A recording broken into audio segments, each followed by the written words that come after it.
why don't we start with introductions? Darnez, why don't you go ahead and introduce yourself, please? Darnez Gresham. I'm the director of NERC compliance at Terrigen. At Terrigen, we have quite a bit of IBR resources. So we have wind, solar PV. We also have a large fleet of battery storage. I also do compliance consulting through my consultant company, ARC Consultants, and so happy to join you guys.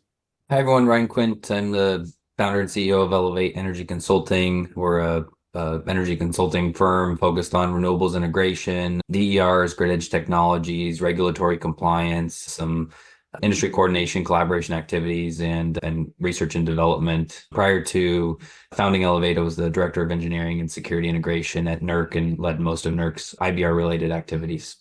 All right, great. Thank you so much. Sharon, if you could introduce yourself, please. Sure. My name is Sharon Brown. I'm an energy operations consultant.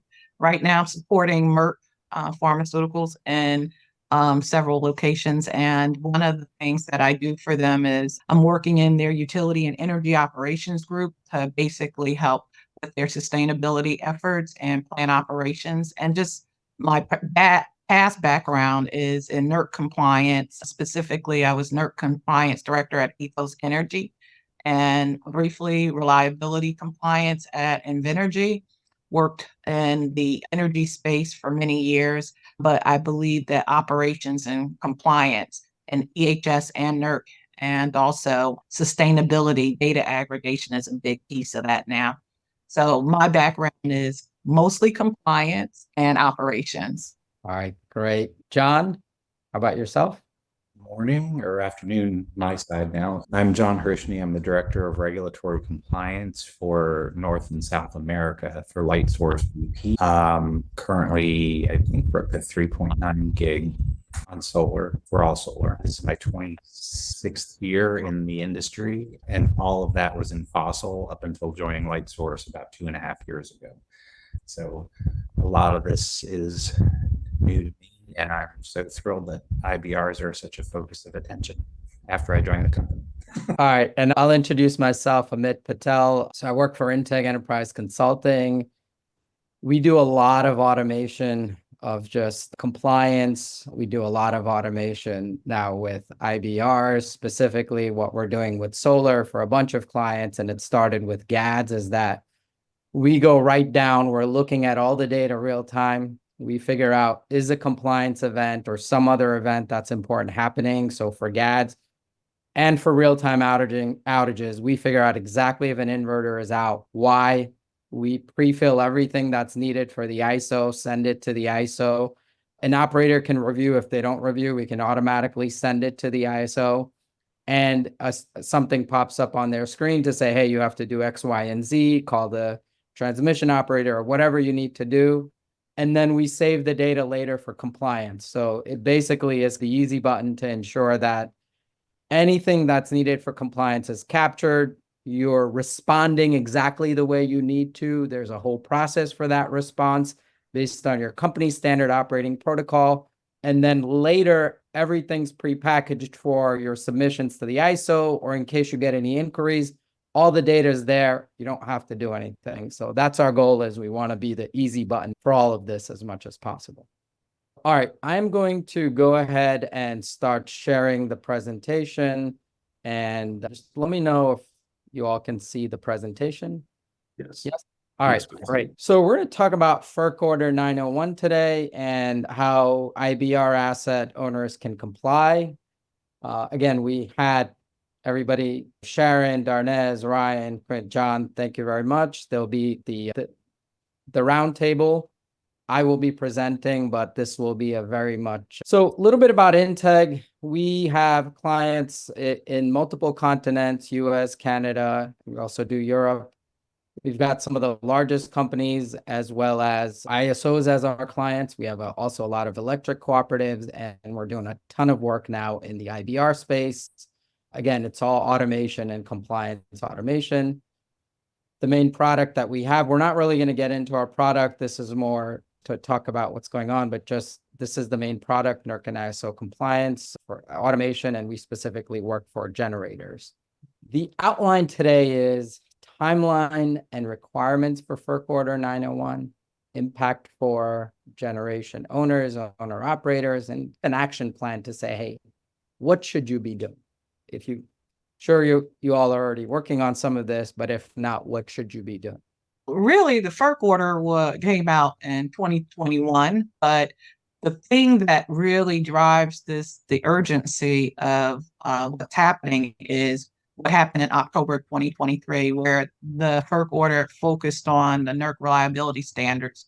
Basically, the FERC order mandated that NERC create standards that address various things, disturbance monitoring, reporting requirements, frequency and voltage ride-through performance requirements, and unexpected IBR event mitigation. Really, at this point, if I were a generator owner and operator, I'd be looking at this timeline. Site-specific gap analysis, I'd recommend it highly. I highly recommend it. Your model refinement. Those of us who come from synchronous generation know all about it, but it's becoming a real issue with inverter-based resources. And then there's a NERC alert that's coming. That's many of you already have responded to the NERC alert or not acknowledged it. But the actual response is due in September. So essentially, I would be working on a strategic plan that takes all of that and that's informed by all those things I just said, a gap analysis, refining your model. And then the NERC reliability standards, there's a slide later in this presentation that has links to basically where they are with NERC. But in November 2024 is when the revised standards will be rolling out.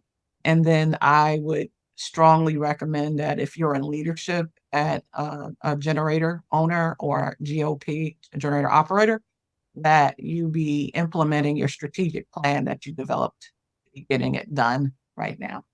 Right, that was perfect. Thank you, Sharon. All right, so this is going to involve a lot of constituents, but today we're really focused on more generator owners and operators. And I think, Darnez, you'd pointed out last time about the unregistered assets, if you want to speak to that a little bit. Yeah, sure. So the concern with the FERC Order 901 is that it also brings in our unregistered IBR. So these are IBRs that are not today in NERC scope. They're below, either they're connected at a voltage that's lower than the criteria, or there is an aggregate generation that's lower than the current BES criteria. So the FERC order, and I'm pretty sure John can relate working for owners and operators, but the FERC order brings in scope some assets that before we didn't have to worry about for NERC. So it also is going to bring in requirements and standards, and there's some registration that we'll have to do for some of those non-registered IBRs, which is somewhat of a concern for companies like mine. Yeah, for sure. And I can echo that, because once this really crosses the finish line, or actually prior to, it's going to add another probably, I think, 12 sites for our group that we've not really had much visibility on from the NERC standpoint. And then also from the drafts of standards that are going to be applicable. Initially, I thought it was just going to be maybe modeling and anything about protection system coordination. And now it looks like it's going to be a whole lot more. It's going to require a huge lift to get some of these things up and running. And so that's a great point, John. It's going to require a lot more. It's going to bring in scope more standards than actually the FERC order talked about, as we start talking about more about reliability and how it is with NERC and reliability. It always expands, right? And so facility readiness modeling. So it's a huge concern for those of us that are in this industry. Great. Thank you, guys. So yeah, in summary, FERC has directed NERC to update reliability standards to address grid reliability and performance gaps for IBR resources. Specifically, mostly we're talking about solar, wind, and battery storage resources here. But really what I want to ask is what events led to this? And I'm going to Ryan, if you want to talk a little bit about this. I know this is up your alley.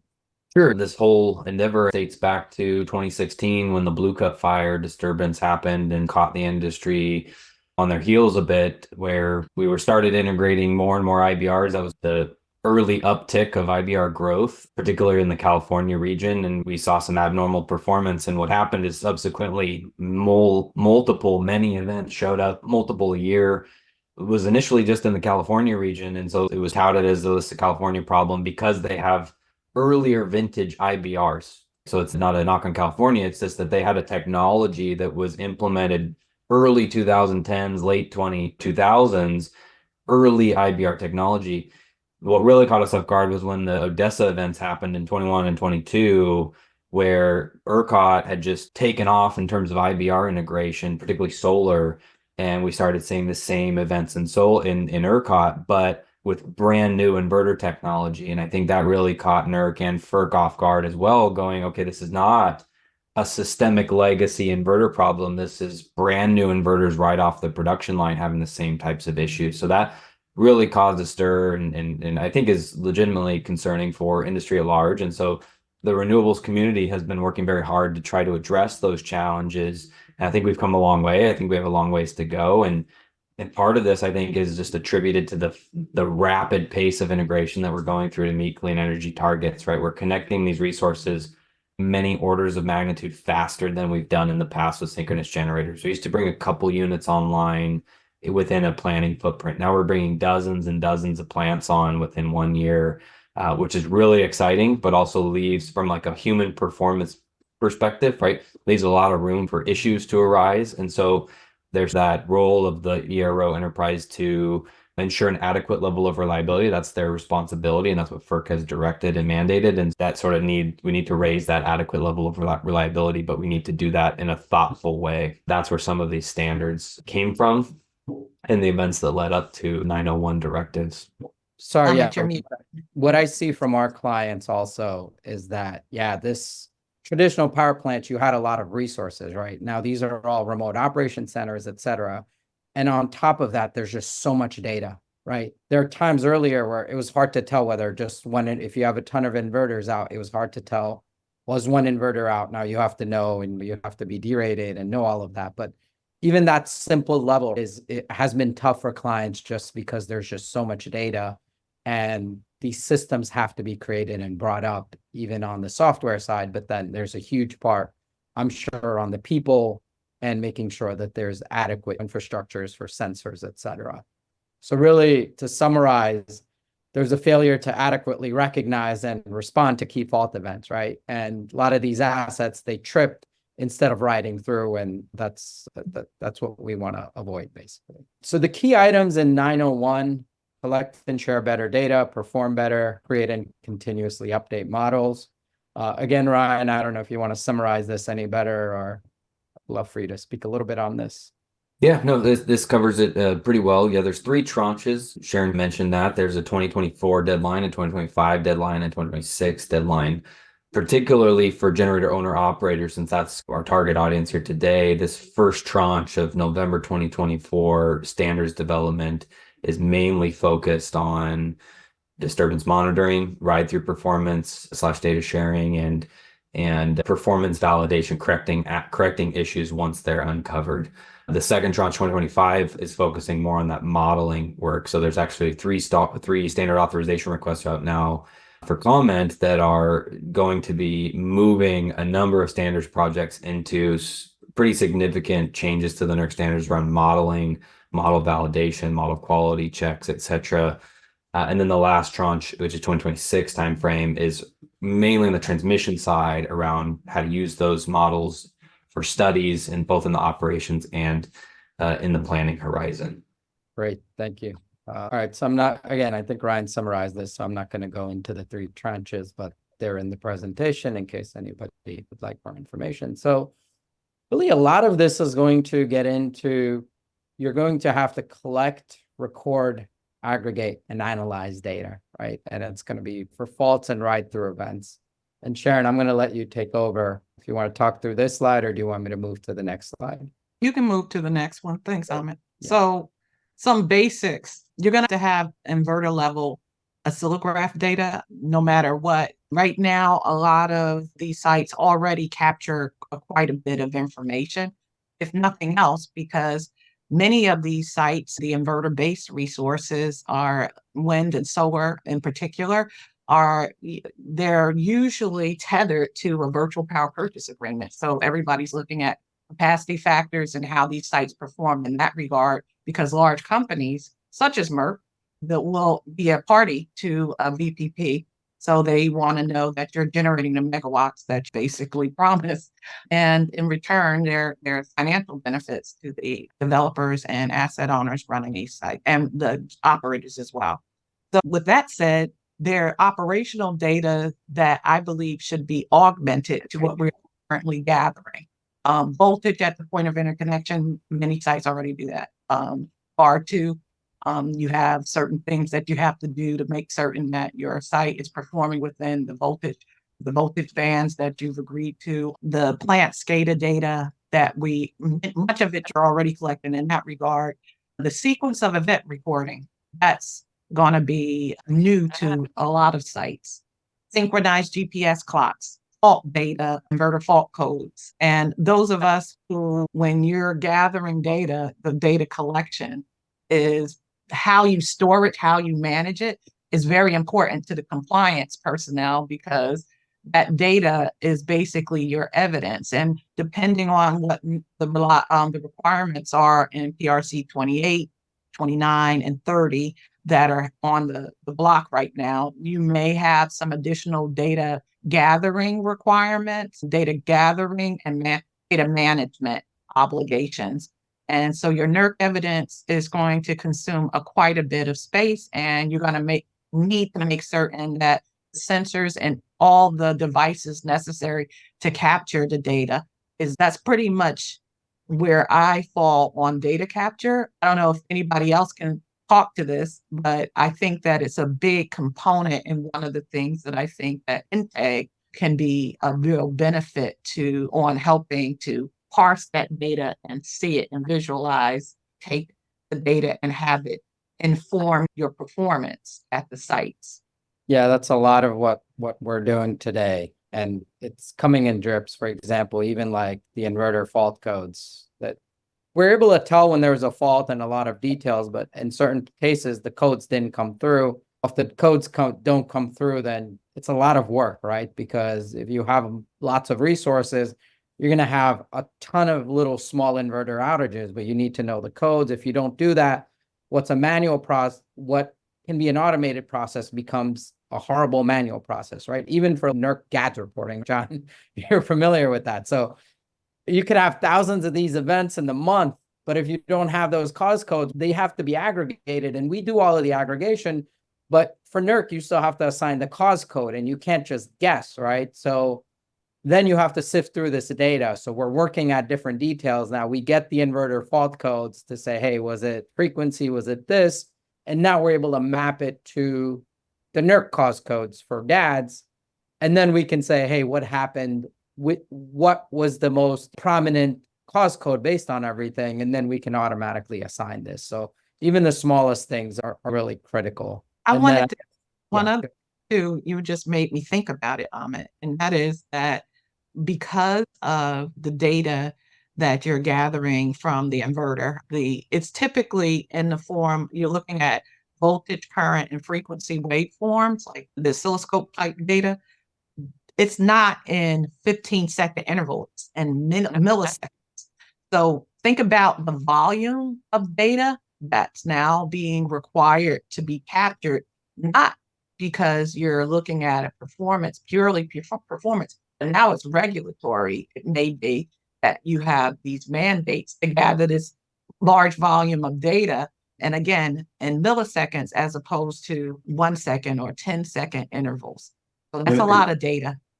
Yeah, just a more practical example, and some of us at least in California, have had the opportunity to practice IBRs with system events that have happened even this year, right? So we're getting data requests from our independent system operator, and it's just what you're showing on the screen, right? Is these data requests? They're looking for frequency, voltage, and they're looking for settings, ride through settings, and things like that. But some of this data, we're just trying to figure out, how do we get it out of the inverters, and how do we get it in a format that the ISO is asking, even like the frequency of the data, 10-second or 10 millisecond or 1 millisecond or whatever. But it's just a lot of data that we're trying to figure out, how do we manage that to fulfill our obligations to respond to the data requests. And It's just a lot of work between, you know, asset managers, their compliance, our engineering department, operations, just all the teams getting together and trying to brainstorm, how do we do this? It's nice to get practice before IBR is officially effective and those standards are officially effective. So it's good, but it's also frustrating because we're trying to figure out how to do that while we're also doing other things and operating the system and things like that. So Yeah, and I might jump in there. I think that discussion is actually really good, right? Starting early, practicing before it becomes a mandatory compliance obligation, right? Being really thoughtful around what equipment is out there. How do I leverage that equipment? If I've got a Schweitzer relay out there at the point of interconnection, I can turn that thing into a PMU, right? And I can start gathering necessary data to meet some of these requirements without actually any hardware installation, right? It's the flip of a switch, essentially. Now you have to have recording capability, data storage capability. You have to be thoughtful around that. PPCs, power plant controllers, often capture a lot of this data. The inverters have that sort of oscillography switch that can be enabled, but where you put it, how you put it, you can be really thoughtful about those kinds of things. So yeah, definitely like taking the time cross-departmentally to figure out like what's the least cost solution to get that data, because the data is like the most fundamental component. And then Amit was talking about then how you use that data and turn it into something meaningful and actionable is that next step. But you really have to have the sort of raw data to start with to be able to do anything with it. Separate from the compliance piece, there's also actually also a lot of operational benefit to a generator owner operator to leveraging this data, right? It may become mandatory and become a compliance obligation, but at the same time, if your inverters are tripping up, there's a reason for that, right? And that's lost revenue. And a lot of times it's a software upgrade and you'll fix it, right? You go, and that sort of initiates, I need to go get the latest software upgrade from the OEM. And then I'm not at risk of these half-hour trips and the lost revenue associated with that. So it pays itself back in some ways to keep that plant online by maximizing your ride-through performance capability. The last thing I'll throw out here is IEEE 2800 is coming. A lot of transmission providers are starting to adopt that. Independent system operators are adopting that in some way, shape, or form. Most are going about it in terms of new resources being compliant with 2800. And at least currently, the requirements of 2800 far exceed what's in PRC 28. So that's why it's important to keep IEEE 2800 in the back of our minds, particularly for procuring and developing new resources, is you're going to want to be compliant with 2800 because that's coming and you will inherently become compliant, assuming you have the right processes, documentation, et cetera, in place with the PRC 28 standard. We're trying, as I think, as an industry to really align both of those efforts so we don't have like unnecessary redundancy. All right, great. John, did you want to add anything to that? I guess this is important for you, I'm sure. Sorry, you're on mute, John. I had a brilliant thing that I just completely lost because I was on. No, I think everything's been covered. Darnez and I are in the same boat, really. And I'll probably be pinging him a lot after this call. But yeah, these are all obviously concerns. Some of the things that Ryan said are new to me, which is I'm not an engineer. So when I hear things, bits and pieces like this, I'm trying to like, okay, what do we have? How do we apply it? Do we already have this capability? Which is one of my huge concerns, again, going back on like the 10 or 12 sites that are coming with this that are getting added. Because again, I don't know. I've not had the reason to go in and dig around for this stuff. And those are all big questions that we've been discussing for a few months, just trying to figure out, okay, we need to get rolling here. I need to get moving, start getting this gap analysis that Sharon brought up done, just to see what our capabilities are and how much of a lift we've had. All right, great. Thank you. Excellent. Yeah, this was a really good slide. Thank you, Sharon, for leading that. I just wanted to, there's a question from the audience I wanted to bring up. Sarma in the chat, he asked, is there a mandate that IBRs should have PMU installed so that they can have data to be made able to see oscillations better when they occur?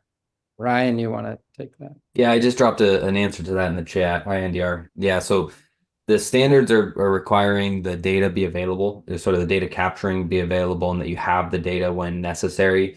The standards are not mandating real-time telemetry of that data back to the ISO RTO or to the transmission provider for a wide area oscillation analysis capability. So I can put in the chat, it's a piece of the puzzle, but it's not the entire puzzle in terms of real-time data sharing.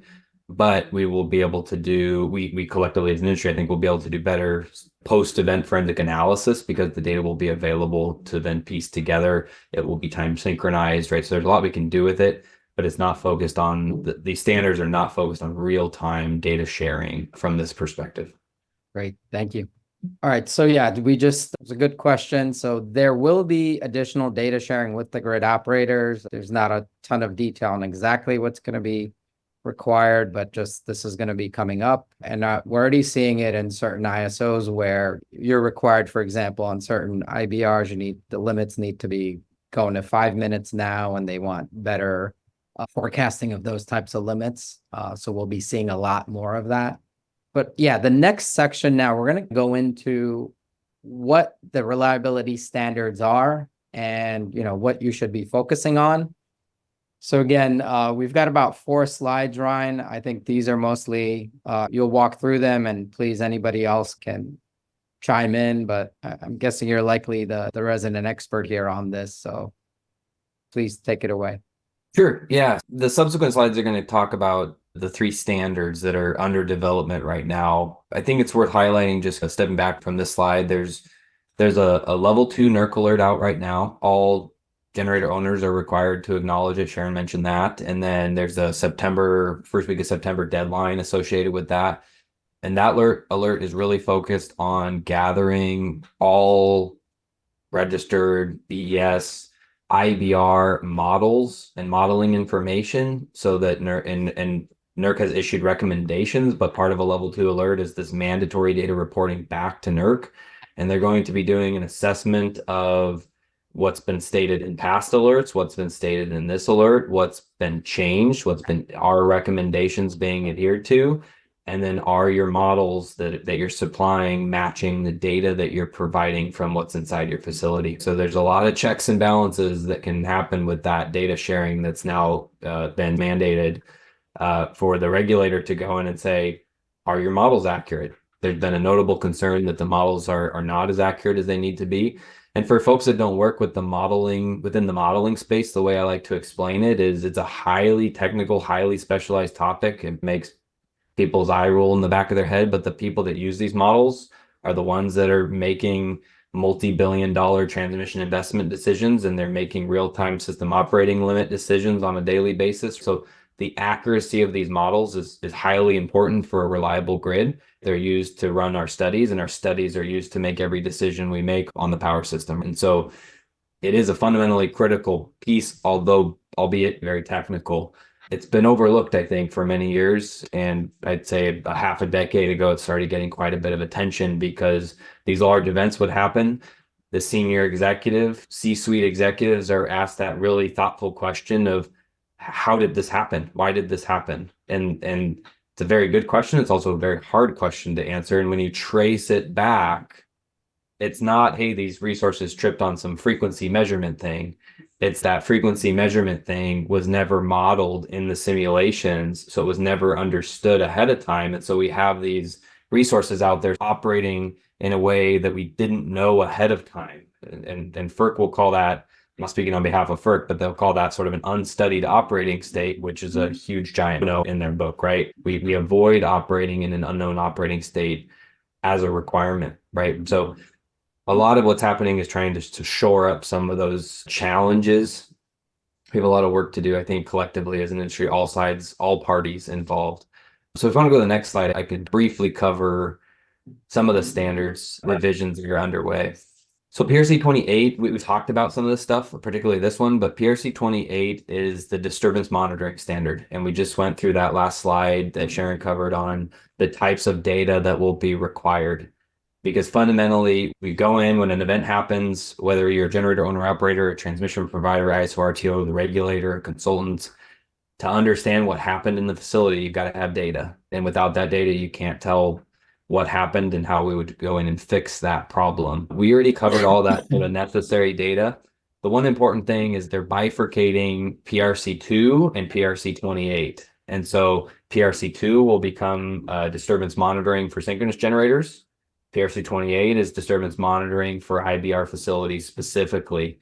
The orders for 28, 29, and 30, the PRC standards, as Darnez was saying, the FERC directive is that these are applicable to registered IBRs. And so as we're registering in these non-BES IBRs, generator owner operators should be expecting that these standards will become effective to those smaller entities because it's been mandated by FERC.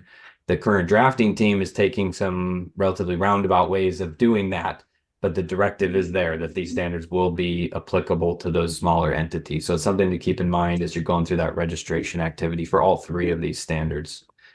So I won't cover this one anymore, but that's the important distinction is IBR specific.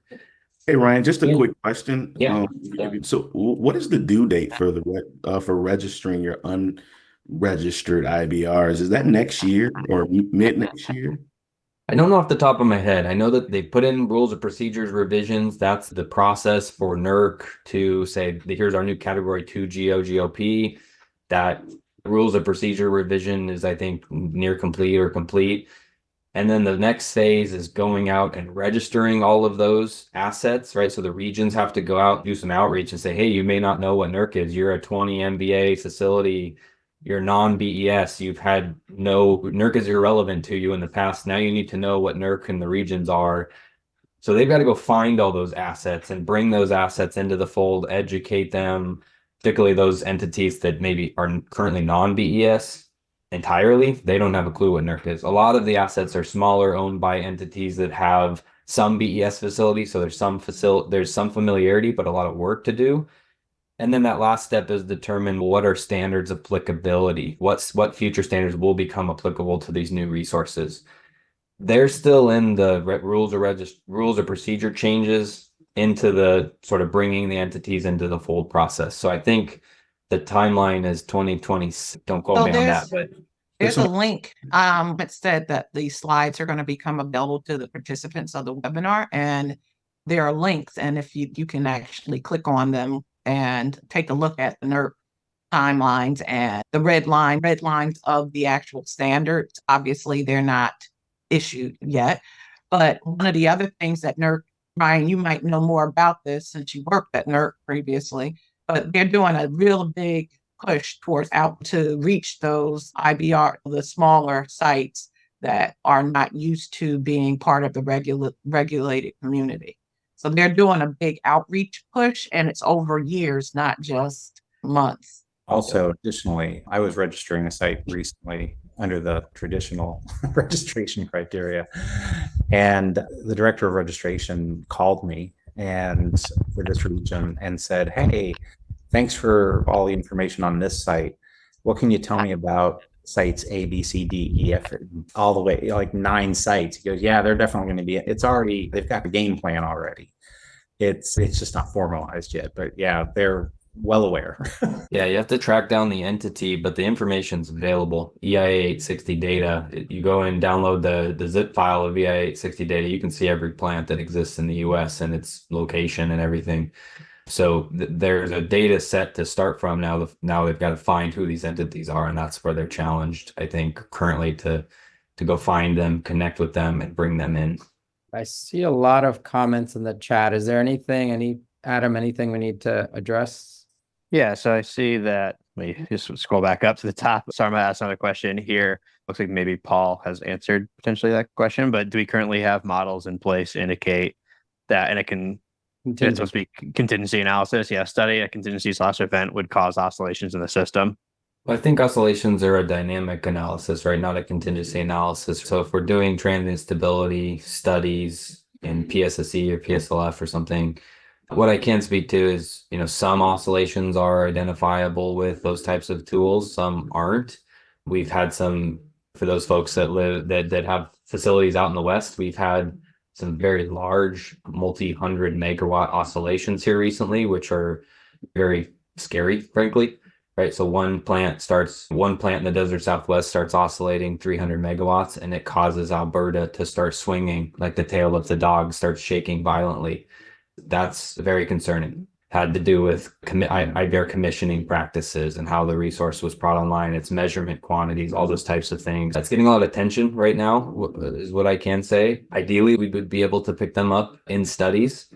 But again, some can be and are tough to spot, and some really can't be. And so we need to focus on commissioning as another important practice to improve. Great. Then I'm going to move, Adam, nothing else, right? We're going to move on to the next slide. Yeah, looks like everything was just follow on question, All right. follow on conversation. Go ahead, Ryan. Sure, yeah. PRC 29 is essentially the new PRC 24 for IBRs. So again, they're bifurcating. PRC 24 will become synchronous only. PRC 29, IBR specific ride-through capability. I think the important thing to note here is it's moving away from a voltage and frequency protective relay setting standard. So PRC 24 says set your voltage and frequency relays or protection settings a certain way. That's not a performance-based standard. That's in some regards a paperwork standard, if you will, right? This new PRC 29 is mandated to be a performance-based IBR ride-through standard, right? So within these curves, thou shalt not trip, right? Which is very different than set some relays a certain way. So there's 1,001 reasons that an IBR facility could trip beyond frequency and voltage. And almost every large scale IBR related event we've ever analyzed as an industry, it's not the voltage and frequency protection settings that are tripping these facilities. It's phase lock loop synchronism, DC bus side problems, overcurrent protection, intercontrol loop issues. There's all these other things that pop up all the resources within those curves. So that's a big jump and really takes a much more concerted, thoughtful effort on the simulations, the modeling, the study work that's done to demonstrate compliance with, am I assured that I will ride through events? And then also tracking those over time, which will lead us into the next slide here in a minute, but keeping track of when you have failed ride through events, right? So one, knowing what is a failed ride through event. Did I respond abnormally? And then being able to document that and have some evidence to say, what did I do about that? So I think that's even alone relevant for PRC 29 in terms of compliance documentation, which then leads us into PRC 30. So I'll pause to see if anyone else to add anything to that. But Yeah, Ryan, actually, I have a question, if I may. So probably mid last year, 2023, one of the ISOs came through and they had a couple of operating notices for just this item, frequency and voltage ride through. And each of the different notices came out specific to an inverter OEM. And then I was skimming through and I, of course, read through PRC 29 a little bit ago. And I'm like, we just went through this exercise of making all these changes based on whichever inverter manufacturer it was. And then now NERC is coming through. And I'm wondering if you know off the top of your head, or if anybody does on this call, about generally the NERC standards. Anything that's a regional is usually above and beyond whatever the NERC standard is. I'm just wanting to know, we know offhand if these setting requirements are in line, or are we going to have to go through this exercise again for this one particular ISO? I'm going to go out on a limb and assume that one particular ISO is ERCOT. And no, but there's been some big events that have happened in ERCOT, and ERCOT's actually been very proactive in saying we got to get a handle on this. Some of those larger Odessa events, NERC put out the OEM associated with those events, right? And so it's public information now that there were a couple OEMs that were caught off guard, if you will, right? And they're the vast majority of this abnormal performance. And so it is really important for generator owner operators to be aware of these types of things and to think, gosh, I have half of my fleet that's also that OEM, which probably has the same firmware upgrade, which probably has that systemic problem in it, and I'm likely to trip too. And so the regulator is going to be knocking on my door the next time a fault occurs within 250 miles of my facility. And so it's important to stay aware of those things and to think through that process of how does this affect my entire fleet, not just those facilities.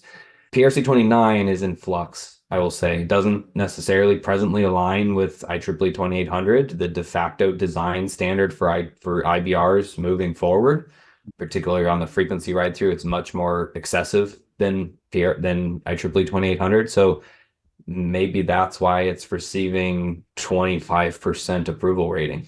We've got quite a ways to go as an industry under a very short timeline, and some things are going to have to happen for us to coalesce as an industry to get this thing through on time. So it's in such a flux that you say, here's what's in the standard today, it's probably going to change tomorrow. But I do think they, like you said, John, they all have to be aligned. The regional standards can go above and beyond. They can't go lower. And so I think we will have to coalesce, particularly on the regional level versus the NERC level. Got another question in the chat here. Ryan, would you like to know, or they'd like to know your thoughts on the grid forming IBR adoption? If needed, can the existing GFL inverter controls can be changed to grid forming? There's a good topic for a follow-on webinar for sure. Looks For like we both got ends. looks like we got our next webinar for next week.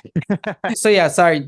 Before you go, Ryan, yeah, I do want, and you don't have to do this now. You can message us later. We do want to know what's important, right? This is to provide value and information, and I think this is great because we have different folks, different constituents. So please send that information, whatever is important. This is one of multiple series we're going to be doing, but yeah, go ahead, Ryan. Yeah, no, I was just gonna to keep it very short so we stay on track. Grid forming is an up and coming topic that a lot of really bright minds are working on. It's particularly relevant with battery energy storage right now. So you can get it essentially at zero incremental cost for batteries. Now there's this looming question, and I've given multi-hour talks on just this topic alone. Why are we not seeing more grid forming batteries in North America? There's only one. It's a niche project on Cape Cod. And then we have a large HVDC circuit that's grid forming that was installed years ago before grid forming was even a word. But grid forming is used in other parts of the world very effectively to mitigate serious reliability problems, South Australia, Europe, etc. But we're not seeing it in the US. And I think it's a huge missed opportunity for batteries in particular because it's zero incremental cost. There's a lot of grid stabilizing benefits to moving towards grid forming. Most of the large battery inverter manufacturers offer the technology. Yeah, feel free to reach out to me if you want to talk more about that. I won't belabor it anymore here, but I think it's definitely on the horizon and coming pretty quickly. Great. In the interest of time, I'm going to move on to PRC 30, please. Yeah, so working through that progression, I'll just cover this really quick. Like we've got the data PRC 28. We've need to ensure we ride through events PRC 29. And then when I fail to ride through or when I respond to an event, I have to then understand, is that response normal or abnormal? And if it's abnormal, I need to correct it, right? And so this concept exists already in PRC 4 in terms of protection system misoperations and misoperation reporting. There's been a lot of back and forth and challenge around if my inverter control system decides to cease my power electronic gating to cause the inverter to do something abnormal, is that a misoperation? And the answer ultimately is no, because when you parse out the protection system definition, it requires the operation of an AC circuit breaker. And most IBR dynamic controls are happening sub-microsecond, and there's no operation of an AC circuit breaker. So most folks would say, no, this is not a capital protection system in terms of the glossary definition, therefore PRC4 is irrelevant, right? And so the goal of this SAR or the standards project was to capture when I cease energizing, when I drop offline for a 250 megawatt plant and I'm offline for 5 minutes or 10 minutes or 8 hours, I should understand why did I do that and then fix that problem. Again, this standard is receiving relatively low ballot scores. It's a work in progress. The drafting team is working very hard to try to get it up in terms of its score. There are some things inside of PRC 30 that need to be worked through, but in general, the concept is there. When I respond to an event and I'm responding abnormally, I need to figure out what happened, why it happened, and then develop corrective actions. And then there's some timers on when and where and how that has to happen. I think last version I saw, I think it's being modified, but it was like 45 days to do the analysis, 45 days to develop a corrective action, and then implement that corrective action. Those are relatively short timelines when you have to go work with an OEM to download a bunch of settings and information and then to understand what their corrective action options are. So 45 days is a very short window, which really emphasizes the need for automation tools to make this happen effectively. Yeah, and just to speak to, that's the main thing we're working on, Ryan, as well, to say, and it's going to be a ton of data, right? So the problem with the data is that it's too much, but what the software can do is it can put it together to form the story. And sometimes it just gives you the answer to say, hey, it's X, Y, and Z. Sometimes it's to say it could be A, B, or C.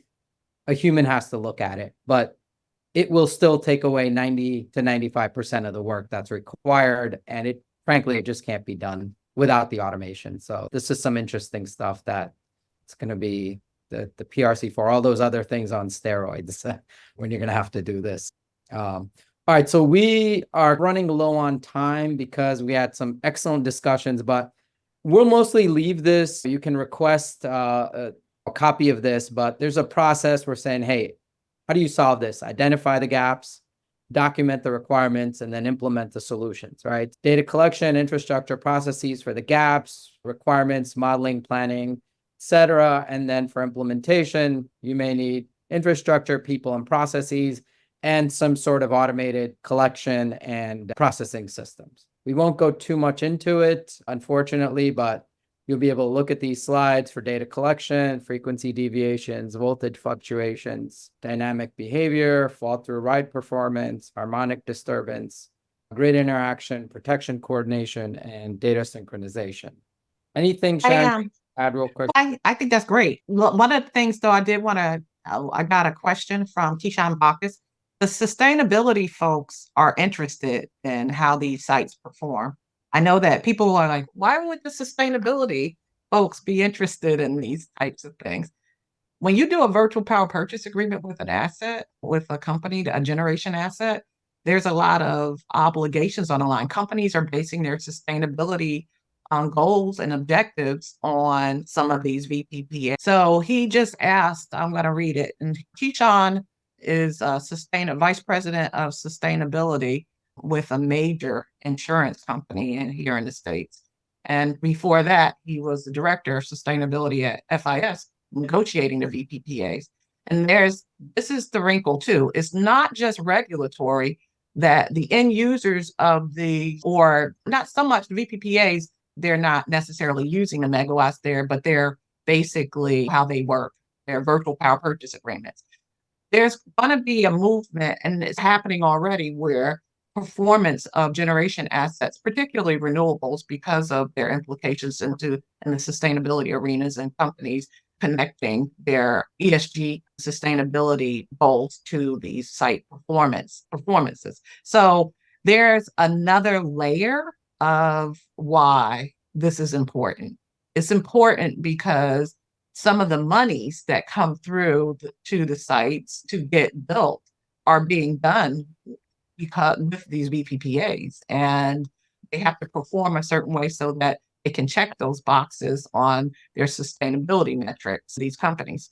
So Ryan alluded to it before, and I think John and Darnett said something as well about when you're not generating megawatts, you're not making money, and you're not proving your capacity factor. So that's an important nexus on this. So we have 5 minutes left here. I know people will start dropping within the next few. So just want to interject with there's a lot of conversation. I know there's a couple other questions we have not yet gotten to. When this webinar ends and when you log off, you're going to have the ability to grab a time with us to chat and ask questions as well. So just be aware of that. And of course, I think that you're going to give some other. So you can schedule via follow-up on questions, and depending on the different folks that are on here, we'll have them work through us with you on any of these or any questions. You can follow up, but there's going to be a follow-up email. You can ask via LinkedIn, or you can email us as well, because there's just not enough time, unfortunately. So really what I'm going to do, the rest of the slide was just more of a process. There was a slide on model refinement process. I don't know if you want to just summarize this real quickly, Ryan, or the slide's good by itself. Yeah, no, I think I emphasized it earlier. I think modeling is going to be getting a lot of attention here in the coming year or so. There's a NERC alert out right now. There's a lot of action going on in ERCOT NOGR 245, which will set a precedence for the other ISO RTOs, with a big focus on significant improvements to conventional power flow models, dynamics models, short circuit models, electromagnetic transient models. This requires close collaboration with equipment manufacturers and is typically farmed out to experts. We're on a big push collectively, and we're very much supportive of trying to build these capabilities in-house. But I think for the next half decade, it's going to be a lot of expert support needing to be pulled into to help in these areas. Yeah, I urge everyone to keep close attention on the model related work that'll be coming out. Okay, great. And then I'm just going to share, as far as solutions, one of the main things that, can you all see this? Yes. Yep. Yeah. So again, what we've been working on is really building a platform that just lets people do this super quickly. Because in the old days, you built software. Now we're just saying, hey, this thing can connect to anything possible, and your folks internally can build these solutions. So a lot of this is not just the evidence gathering, but the response, right? When this happens, for example, we're looking at pi, whatever data, hundreds of thousands of points all the time. If there's something very specific to say, hey, an inverter is out, then we automatically log it to say, okay, this is the fault. And then we say, okay, this was the cause code. That's at the OEM level. And then we can transform this cause code for NERC or any other entities because they may have different cause codes, right? But the fact that you captured this, and we may capture thousands of more points, later I can build a story of why did this fault happen, or possibly help build a story, or give you enough to say, hey, I should look here or there. So we're doing this automated. Now, also when this happens at a plant, if you're part of a grid operator, you may have to do certain things, right? You may have to inform the transmission operator, or you may have to do something internally. Now, people don't need to remember that. We're automating all of it. You build your own workflow to say, hey, these things need to get done. And then where there's a requirement for, let's say, the ISO to say, hey, this thing now is derated, you have to send a ticket to the ISO. We know exactly what inverters are out. We know capacities, everything. We can send it directly, or somebody can look at it and press the button. Doesn't matter. For folks like John that have tons of resources, we have other clients that have, 40 solar plants. You have to do this automatically. Yeah. And all of this is configured. And if you don't want to do that, you can at least email everybody and tell them, hey, X, Y, and Z is happening.